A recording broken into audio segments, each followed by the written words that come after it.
Thank you, Dr. Franklin, for that warm and great introduction.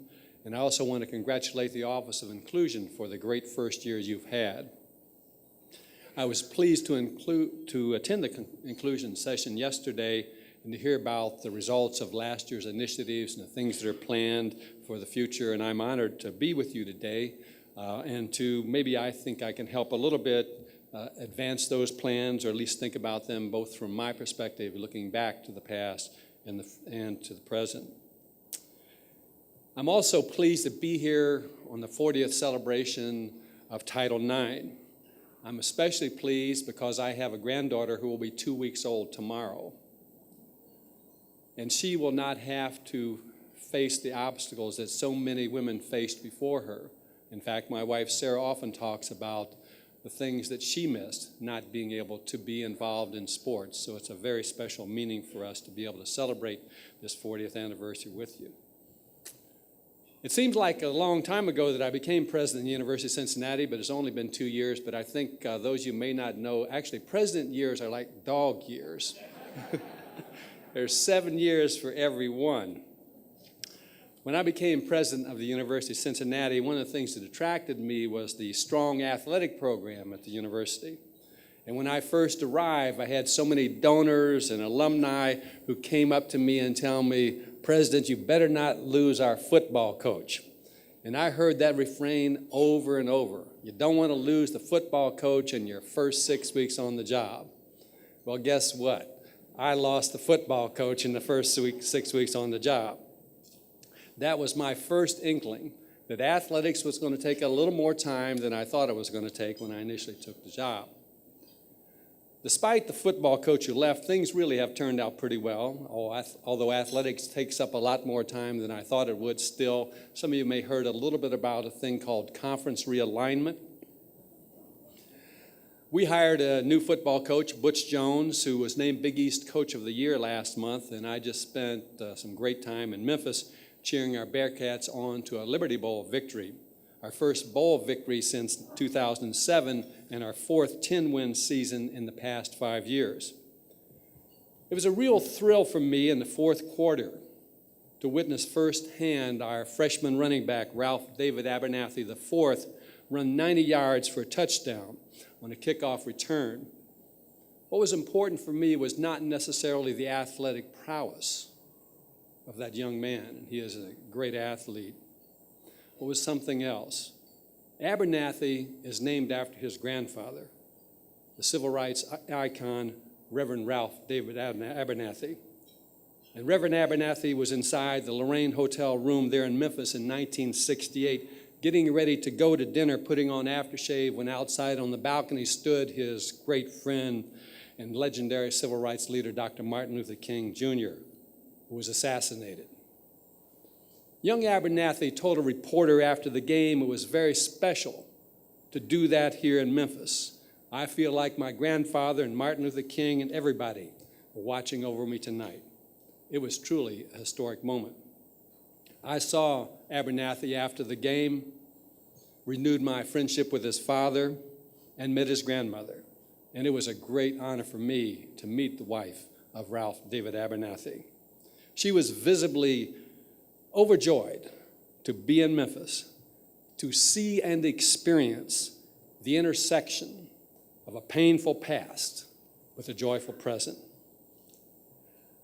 I guess you could call it prophetic that of all the bowls this year, University of Cincinnati went to the Liberty Bowl right before I would come here to speak with you about diversity and inclusion. Liberty and justice for all are very much of what we mean when we talk about diversity and inclusion. And my trip to Memphis did a lot to remind me that equality still matters in this nation, in our universities, and in athletics. On the drive down to Memphis with my oldest son, we stopped in Bowling Green, Kentucky.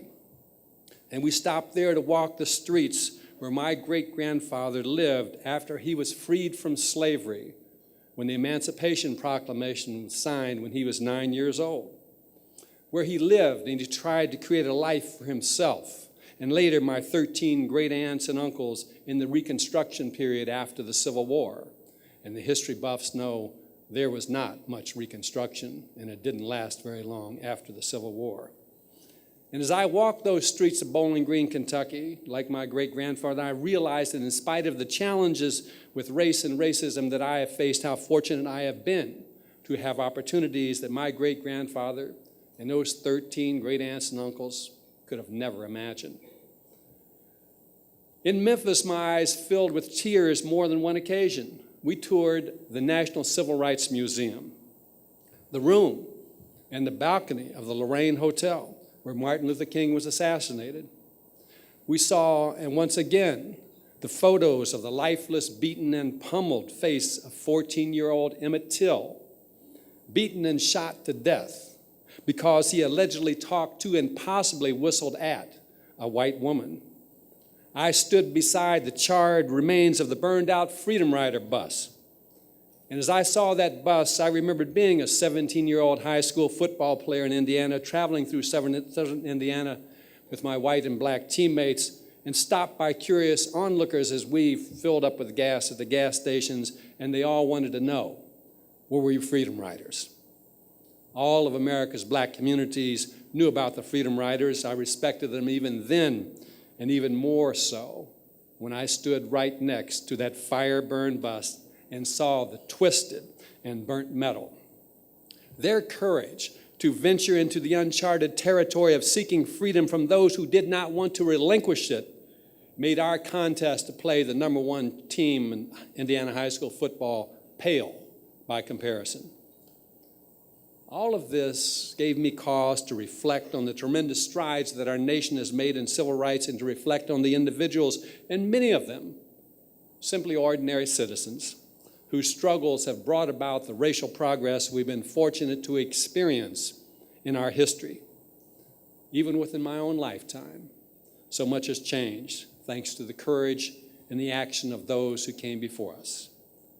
I understand that the NCAA has been gracious enough to give out copies of my book, Life on the Color Line, and while I hope you read the book, my discussion of diversity today would have little context and virtually no reality to lend credence to it if I didn't share with you some of the details of my own background and my own struggle to understand the poison of exclusion and the power of a truly inclusive society. Actually, I should say, since you do have the book, and that I would make one comment about it, on the front cover there, you'll notice there's a cover picture that includes one of America's greatest athletes, and it's not me. I am standing next to Ezra Charles, who is heavyweight champion of the world, who I met as a young boy in the black housing projects in Indiana in the late 1950s. And of course, it's ironic today that one of the legends in Cincinnati and the home of the great heavyweight champion, Ezra Charles. First of all, let me say the subtitle of my book, The True Story of a White Boy Who Discovered He Was Black, sometimes leaves audience a bit confused. And when I'm announced, people often scratch their head as I walk towards the podium. In many ways, that confusion over my racial identity is another sign of how far we have come since that moment over 5 decades ago when my life turned upside down. The moment when I learned that my father had been living a charade, telling me and many other people that he was Greek or Italian, not that he was African American. That singular moment at the age of 10 of the discovery of my heritage marked an undeniable shift in my life, literally from one day to the next. It was a time when the racial divide remained very rigid in America. I had been raised up to the age 10 in Virginia as a white boy. In fact, my dad was pretty wealthy. He had a tavern and a restaurant. But I had attended whites-only schools. I went to whites-only skating rinks and whites-only theaters, and I took that all for granted as part of my birthright and accepted it that that's just the way things were. Now, in Virginia, my family lived near black neighborhoods, and I saw the black schools nearby. I saw the black movie theaters and the swimming pools, and they were very different than what I had access to. Even my father's open house cafe had 2 separate serving areas. Black folks who came to eat at the restaurant came to the back door and often didn't have the price of a meal. It was only when our family unraveled and my mother left and we lost everything that we had, cars, houses, all signs of wealth, and we moved back to Muncie, Indiana, that I experienced firsthand what life was like on the black side of the color line. Only then did I see how unjust and racist American society was on a very real and, of course, a daily basis. As we moved from the white world to the black world, my dad knew things were going to be different. In fact, I remember him telling us in the vernacular of the time as we were riding that bus across Ohio and into Indiana, he said to us, "Boys, life is going to be different." And I was there with my brother Mike. In Virginia, you were white boys. In Indiana, you're going to be colored boys. But I want you to remember that you aren't any different today than you were yesterday. But in Indiana, people are going to treat you differently, and you just have to learn how to live with it. Not only had our race changed overnight, we were powerless to do anything about it in our lives. And I could not imagine how true my dad's words were. The comfortable and well-to-do life we had known as a wealthy white family in Virginia was forever erased. In its place stood hunger, poverty, neglect, and rejection from both whites and blacks. My new home would be at my black grandmother's house, a 2-room tar paper shack at 601.5 Railroad Street, less than 65 miles from this podium. Although the schools in Muncie were not officially segregated, few opportunities were given to me or achievements expected from me by the white power structure at that time. My own white cousins, attending the same high schools that I attend, walking the same halls that I walked on a daily basis, would not acknowledge that I was their cousin. My school records were marked with a C for colored and carried a handwritten note not to be fooled by my appearance. Now, eventually, our black family and friends accepted us, and I came to view myself as African American, but there were a lot of cuts and bruises and fights along the way. My brother Mike and I were fortunate that a woman who lived nearby saw the harsh conditions that we lived in because both my father and my grandmother were alcoholics. Miss Dora Terry Weekly was a 55-year-old African-American woman from Grady, Arkansas. She had an 8th grade education, and she worked as a domestic. And she regularly stopped by 601.5 Railroad Street on her way home every day after working long hours. And one day she told me she came by, and my dad and my grandmother were both passed out drunk in a dirt yard right outside the shack, and she broke down in tears. And she saw her need and said she was going to do whatever she could to make a difference. And she willingly stepped forward to be our mother. She worked as a maid 10 hours a day, 6 days a week for $25. And she made that money stretch. She had virtually nothing, but she was willing to share everything she had with 2 little lost mixed-race boys. And with no thought of reward and recognition, she gave us a refuge from the racism, the poverty, and the helplessness that we faced at the time. And we, for the first time since arriving in that community, felt that we were no longer alone. As a high school student, another prophetic moment occurred in my life. I worked hard to make the football and basketball teams on the Muncie Central Bearcats. You know, there's a theme in my life. I was a Bearcat when I was 17, and now I'm a Bearcat 50 years later. And actually, you may have seen the movie Hoosiers, and Muncie Central was the team that got beat in the final game of the state championship. As a Muncie Bearcat, I played football and basketball, and we like to think of athletics as a great equalizer, and in some ways, it was that for me. On my sophomore team at Muncie Central, we did have a coach, too, who, to his credit, drilled into us that we would never be worth a damn if we didn't sacrifice everything to come together as a team. Now, the team was equally mixed between black and white players, and we learned quickly that the coach didn't care whether you were from the black housing projects or the white housing projects, and in those days, the projects were segregated. Whether you're from Shedtown or the fancy West Side, that you had to come together. Now, some players left the team, including my rival for quarterback, which got me into that job. While we wound up winning a lot of games, what I appreciate even more, actually, that the black and white players developed an incredible respect for one another, both on and off the field, and I had never experienced that before in my hometown. 1 year later on the varsity team, things were different. Unity and coming together was not a priority, and that was one of the first lessons that I learned, that leadership does make a difference. So from a very personal point of view, I appreciate the progress that our nation has made on diversity and inclusion since those harsh days. Nonetheless, I am fully aware there are many well-intentioned people who clearly feel otherwise. They don't see a need for any special efforts to achieve diversity or inclusion. In fact, there are a lot of people who are not excited about diversity or inclusion efforts at all. Some of them are even alienated by activities that have been undertaken in the name of diversity. And actually, I talked to one such gentleman just 2 weeks ago. Perhaps those who think that diversity does not need any more attention think that I mean political correctness rather than truly making our society embrace and respect all people's rights. Or perhaps they think that the battle has been won, that we have reached, as Reverend King said the night before he was shot in the Lorraine Hotel, that we have reached the promised land. Some even argue that we're living in a post-racial era, 48 years after Martin Luther King made his I Have a Dream speech in the March on Washington, and 3 years after the inauguration of our first African-American president.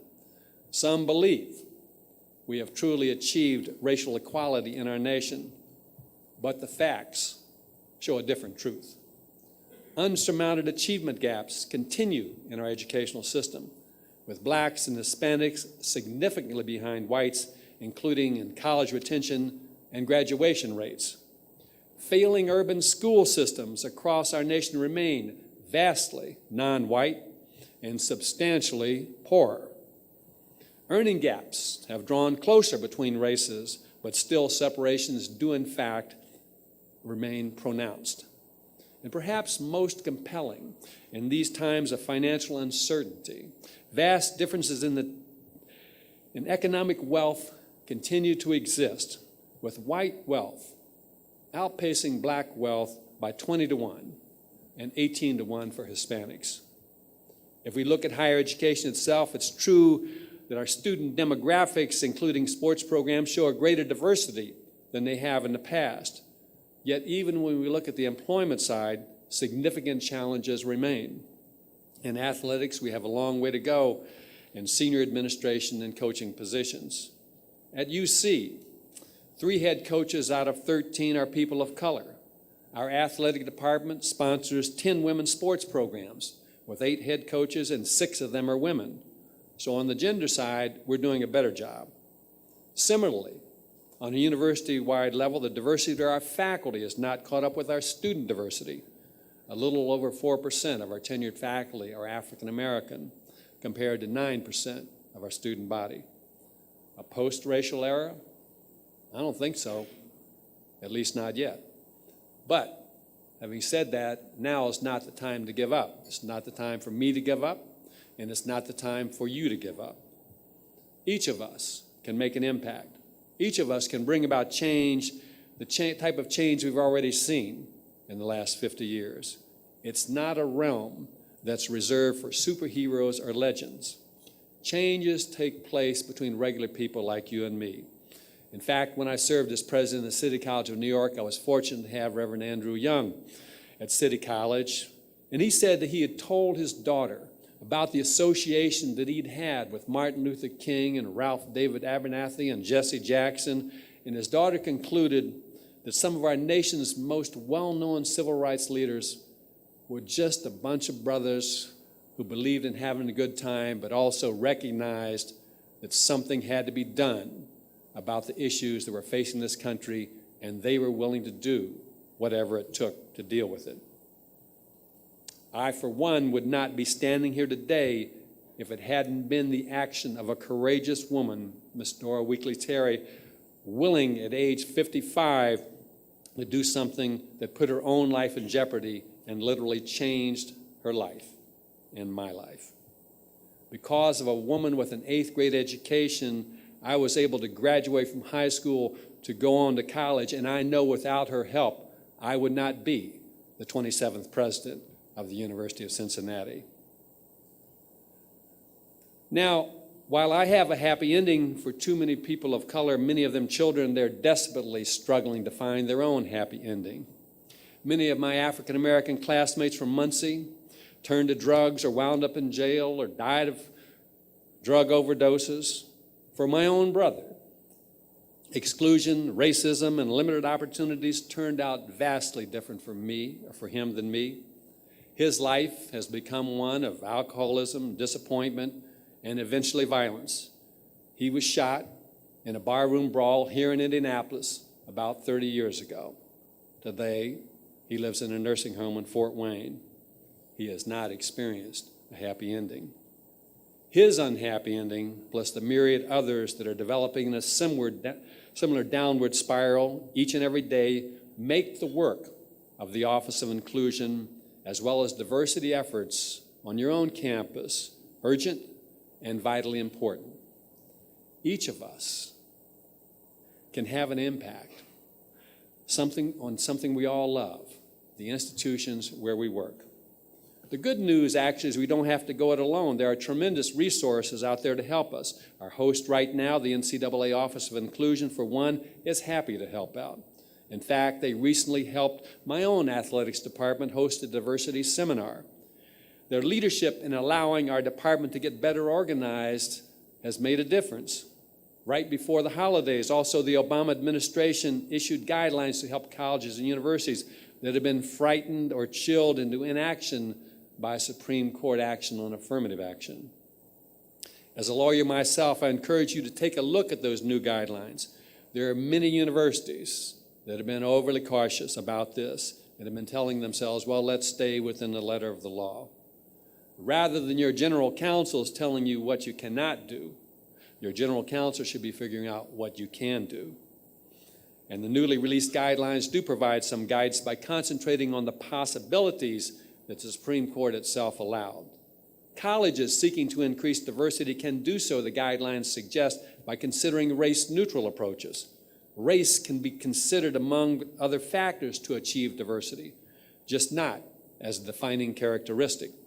For example, an institution can consider an applicant's socioeconomic status, first-generation status, geographic residency, and other race-neutral criteria if doing so assists in drawing students from different backgrounds. An institution can also select schools based on their demographics and grant admissions preference to all students who have graduated from those schools, regardless of race. Another source of guidance is a document of a task force that I co-chaired a few years ago called Now is the Time, the Challenge for a Diverse Academy. A report published by the Association of Public and Land-Grant Universities and the American Association of State Colleges and Universities contends that the promise of a just and truly multicultural democracy cannot wait for another generation. Now is the time. And now is the time to keep the dream alive. The report has a list of questions for presidents and chancellors and other university officials. It also includes a list focused specifically on athletics. So I encourage you to renew and reinvigorate the diversity efforts on your own campus. And as you do so, here are some additional imperatives to consider. Number one, leadership is paramount. Like the slide in our lunchtime video says, inclusion starts with me. While cultural changes happen from within, presidents and chancellors must spell out expectations and model what is expected. Leaders also are not just presidents. Anyone in any position can be a leader, and each and every one of you has a role to play. And no matter where I've served, and Dr. Franklin listed the number of schools that I've worked at, but no matter where I have served, I have counted diversity among the measures of my own success. As president, I now serve in a position that allows me to communicate that expectation more widely, and I don't hesitate to do so. During my investiture ceremony at UC, we unveiled our UC 2019 strategic plan. That plan includes diversity among its 9 operating principles to make clear that on an institutional level, inclusion does matter. When I arrived at UC, the university had already been recognized by Princeton Review as a diverse institution, what students called a vibrant quilt that feels very realistic. But every institution, including UC, can do much better. One of my first charges to the Diversity Council was to craft a diversity plan which recommended priorities. What I requested was an action plan, not just talk and discussion. And this fall, we unveiled our completed action plan. Number 2, take action. Don't just plan. Your written plan is not enough. It marks a good starting point, but you have to make sure that it doesn't sit on the shelf and collect dust like so many of the other things that we do. As our UC diversity plan was unveiled, we began implementation immediately, providing a template for each office and each organization to use to report diversity objectives. Number 3, create mechanisms that will keep diversity on your front burner. While a diversity plan has been launched, the Diversity Council and the Chief Diversity Officer still have plenty of work to do. They must continue to keep on course and check our progress. Our university mechanisms have in turn refreshed our athletics department commitment to diversity as well. And under our new athletics director, Whit Babcock, the department has created mechanisms of its own to keep diversity in focus, forming a diversity committee with 5 subcommittees concentrating on areas that are consistent with what we're trying to do at UC. Outside of athletics, we have 2 other mechanisms at UC that are also gaining national attention. A residential program called the Gen 1 House, which focuses on first-generation college students, which have the highest dropout rate of any group of students. It also focuses a mentoring program on foster children, who many of you know. If you're a foster child, when you turn 18, you are out and on your own. And I know there are a number of parents here today, including me. I would ask you, how many of your children were ready to go out on 18 and live by themselves independently? I know mine weren't, but this is the case for foster children in this country. Both of these initiatives are helping real students, a diverse set of students, build better lives. 4, build in assessment and accountability. Nothing really changes unless you take steps to ensure accountability. At UC, we have announced a set of objectives that will, in fact, be tracked, and for every senior administrator, diversity is now part of their performance evaluation. So how will you measure yourself, and how will you measure those that report to you? This Monday, we remember the life and dreams of Reverend Martin Luther King Jr. His actual birthday would be Sunday, and this year, he would have turned 83 years old. Last August, I was in Washington, D.C., and I was able to visit the monument that now stands in his honor on the National Mall. It's a national memorial. It is a very visible symbol of the great strides we have made towards the quest of racial harmony. And it stands as a permanent sentinel that Dr. King's dreams still require enduring vigilance. And I was awed as I stood before that great stone statue, huge and empowering, of Dr. King and read his great words carved into the stone to last for generations. Carved into the inscription wall is one of my favorite quotes among the many eloquent words that he gifted to us during his life. It has a special meaning for me, and he said many times, the arc of the moral universe is long, but it bends towards justice. And I do believe those words. The arc of the moral universe is long, but it bends towards justice. And I believe that you and I must never stop working to live up to the ideas that he espoused and never stop working towards justice. Thank you very much.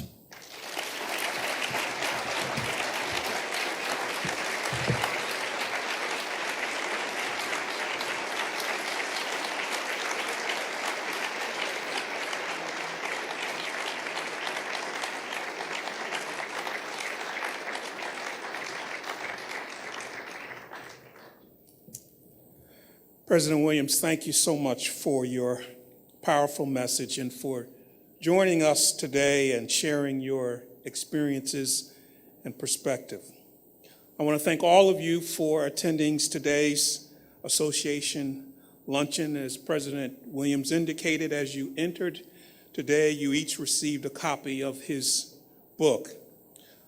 Also look for more information to come regarding the NCAA's MOA Award for Diversity and Inclusion. I hope you enjoy your day and the remainder of the NCAA convention. Thank you.